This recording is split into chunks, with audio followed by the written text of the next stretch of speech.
সূচনা করেছিলেন বাংলাদেশে নিযুক্ত ভারতের সাবেক হাই কমিশনার পিনাক রঞ্জন চক্রবর্তী।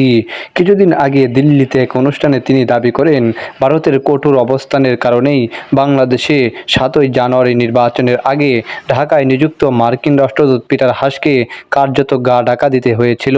তার এ বক্তব্য সোমবার স্টেট ডিপার্টমেন্টে নাকচ করে দেয়। স্টেট ডিপার্টমেন্টের মুখপাত্র ম্যাথিউ মিলার নিয়মিত সাপ্তাহিক ব্রিফিংয়ে এক প্রশ্নের জবাবে জানান, এই বক্তব্য সঠিক নয়।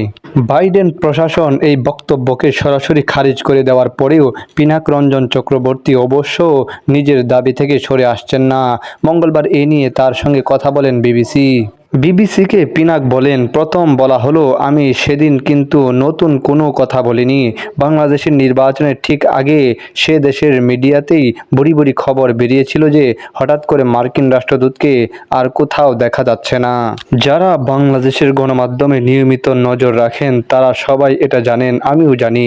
এখন ঘটনা হলো, এর ঠিক কিছুদিন আগে দিল্লিতে ভারত ও আমেরিকার মধ্যে 2+2 ডায়ালগে কি ঘটেছে সেটাও পাবলিক ডোমেইনে আছে এবং সবাই তো জানেন। আপনি বলতে পারেন সেই 2+2 বৈঠকের পরই রাষ্ট্রদূতের এই অন্তর্ধান। আমি শুধু 2-2 4 করেছি। মিলারের বক্তব্য প্রসঙ্গে পিনাক বলেন, আমেরিকা ছাড়ুন, একটা ছোট্ট দেশের সরকারকেও যদি জিজ্ঞাসা করা হয় অমুক দেশের কড়া অবস্থানের কারণেই কি আপনাদের রাষ্ট্রদূত গা ঢাকা দিয়েছেন, কেউ কি স্বীকার করবেন যে হ্যাঁ সেটা সঠিক?